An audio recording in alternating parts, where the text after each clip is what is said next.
Welcome back to CBS This Morning. There are growing concerns about violence stemming from the results of the election, no matter who wins. An alleged right-wing plot to kidnap and kill Michigan Governor Gretchen Whitmer is just one example of what the FBI has labeled a growing domestic terror threat. Meanwhile, self-identified militia groups like the Michigan Home Guard are taking part in military-style training. They have reportedly denounced that plot, but they also say they're prepared for a fight in case of what they deem civil unrest. 60 in 6 correspondent Lori Siegel got rare access to the group. When President Trump was asked at the first debate to condemn white supremacists and right-wing militia groups, his response? Stand back and stand by. Was interpreted by Adam Peisker as a message to groups like his. So when he says stand by, what does he want? What is he planning on having us stand by for? In some of his speeches, he has mentioned somebody has to stop the riots if the government won't. So he's kind of sidelining the militia to do it, is what militias out there are thinking. Raise your hand if you think that now, more than ever in your lifetime, America's on the brink of civil war. Who says we aren't already in a civil war? Right? That's already started. It's already started. When you have cities that are burning, you got burning cities, you got Chaz centers set up where people can't go in and out. That is law enforcement can't control it. You have a civil war on your hands.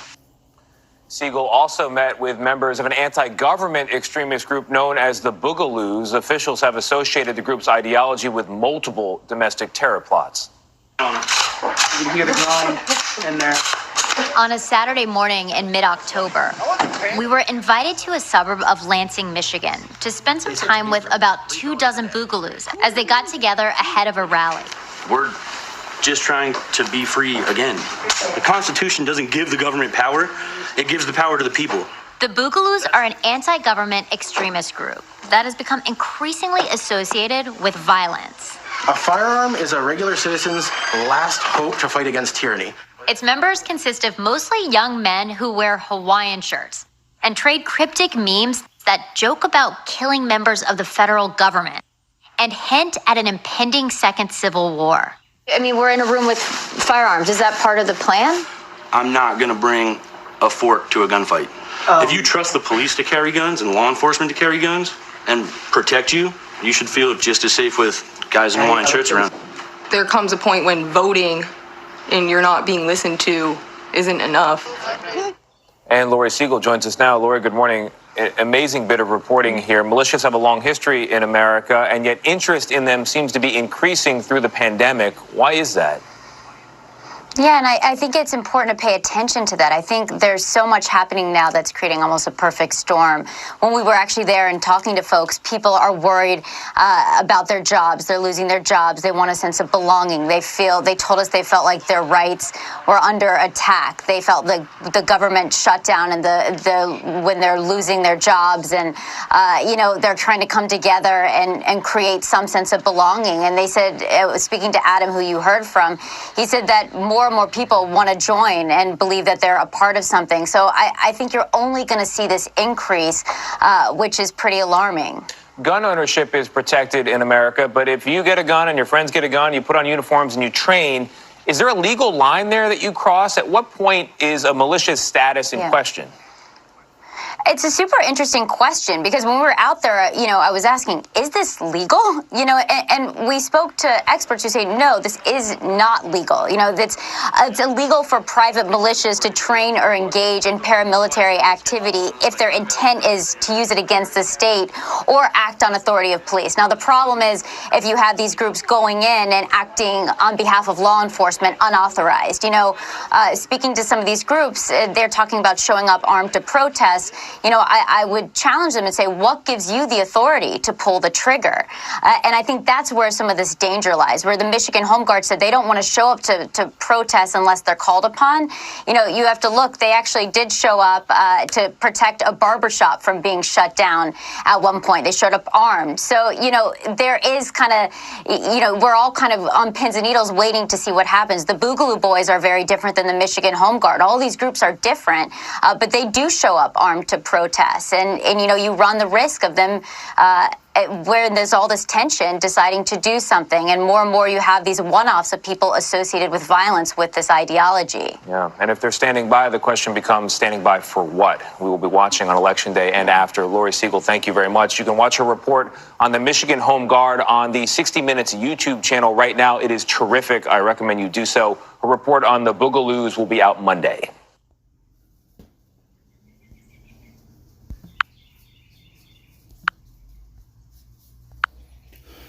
Shalom.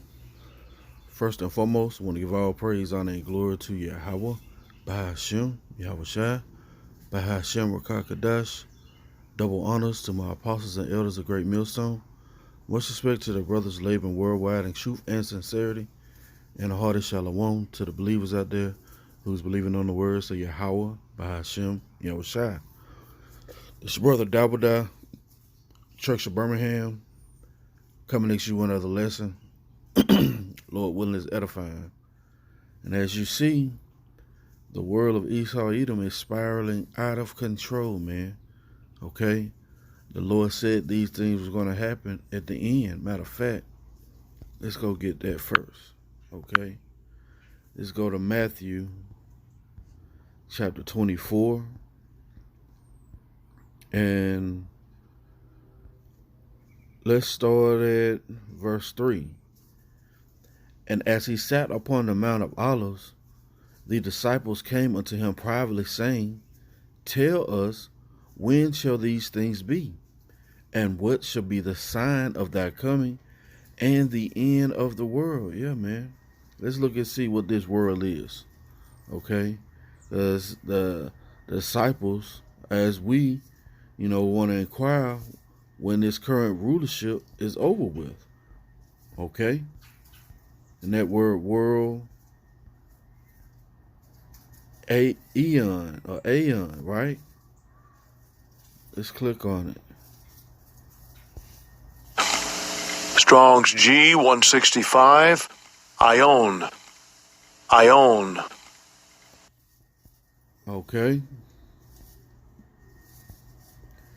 It says, an age, by extinction, perpetuity, by implication, the world, right? Let's look it up here. Let's go to the Bible outline, Bible usage. Forever, an unbroken age, that's right. Perpetuity of time, eternity. This is a period of time, an age, the age of Esau Edom to rule, okay? So, they was asking Yahweh Shai, when will this rulership be over with? Because like we are now, we are under Roman captivity, okay? Again, it reads, and as he sat upon the Mount of Olives, the disciples came unto him privately. Yeah, they went to him privately. Okay, it wasn't, this wasn't discussed openly.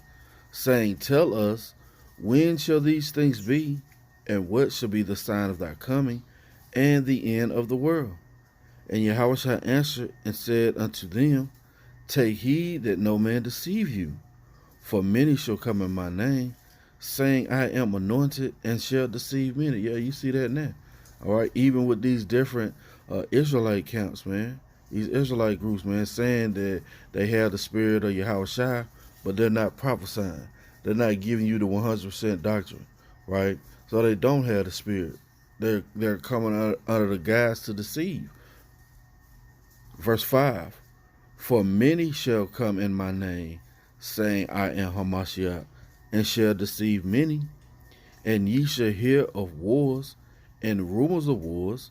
See that ye be not troubled, for all these things must come to pass. But the end is not yet. For nation shall rise against nation, and kingdom against kingdom, and there shall be famines, and pestilence, and earthquakes in divers places. All these are the beginning of sorrows. You see that? So what are we seeing now? You have nation rising up against nation, kingdom rising up against kingdom. The famine is going to hit, all right? Brothers have done countless videos Me myself, I've done at least 4. Okay, or this oncoming famine is going to hit this place. Pestilence. What do you think COVID-19 is? Okay, earthquakes. There's been plenty of earthquakes, man. All you have to do is Google current earthquakes, and it's thousands of them going on around the world right now at this point. Okay, Yahushua said, "What? All these are the beginning of sorrows. It's just a matter of time." All right, let's go here. Second Esdras, chapter 15, and verse 14. Woe to the world and them that dwell therein, for the sword and their destruction draweth nigh. You see that? The sword, who is the sword? It's Esau. And their destruction draweth nigh. See, the Lord is going to use Esau to punish 2/3 of our people, to punish his own people, because he definitely don't care about his own people. All right? So why? He can fulfill the will of Yahweh Shah and bring on this destruction. Okay? For the sword and the destruction draweth nigh, and one people shall stand up and fight against another. You see? So Esau is going to stand up and fight against each other. That's what we're seeing now, man. I seen an article today where Antifa is actually doing videos and telling people how to disrupt anything either way after the election, man. All right? And Antifa is like Black Lives Matter, sponsored by George Soros, to what? To cause order out of chaos, order of chaos. All right, and this is what to forward the wicked elite think they in power, man. That's how bad the Most High is, man. He got them in such a trick bad that they don't realize that their plan is his plan. You understand? Now, have you ever seen a Batman movie called Under the Red Hood? All right, I'm gonna give you a little breakdown of this movie. Batman's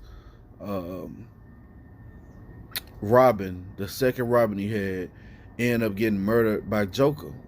He ended up coming back to life by way of something called the Lazarus Pit. And when he came back to life, he came back to Gotham under a new persona. And he was doing all these things just to get Joker out of prison. And who got him out of prison was this guy called Black Mask. But to make a long story short, the guy Black Mask thought all along it was his plan to get the Joker out to try and kill Red Hood, but it was all Red Hood's plan. That's how Yahweh Shah has Esau in a trick bag, man. He think it's his plan to cause all of this disruption, order out of chaos. No, it's the plan of Yahweh Shah, and it's playing out perfectly. Okay, let me read this again. This is 2nd Esdras chapter 15, verse 15. For the sword and the destruction draweth nigh, and one people shall stand up and fight against another, and swords in their hands. Yeah, what's the modern day sword? Where's the gun? We seen a vivid illustration of that in that video earlier, right? For there shall be sedition among men, invading one another. They shall not regard their kings nor princes, and the course of their actions shall stand in their power. You see that? The course of their actions is going to stand in their power. What do you think that plot about kidnapping the governor of Michigan was, man? All right, they ain't regard their kings or princes. All right, they was going to invade her, take her, and murder her, man. Let's read this again. See, our reality is going to become your reality very soon, man. Okay, because we've been prophesying this. We've been telling you what's going on, and the ones who've been hearkening and heeding, the Lord's going to have mercy on you, man. Why? Because you've been seeking him while he may be found. Let's read this again, 2nd Esdras 15 and 16. For there shall be sedition among men, and invading one another.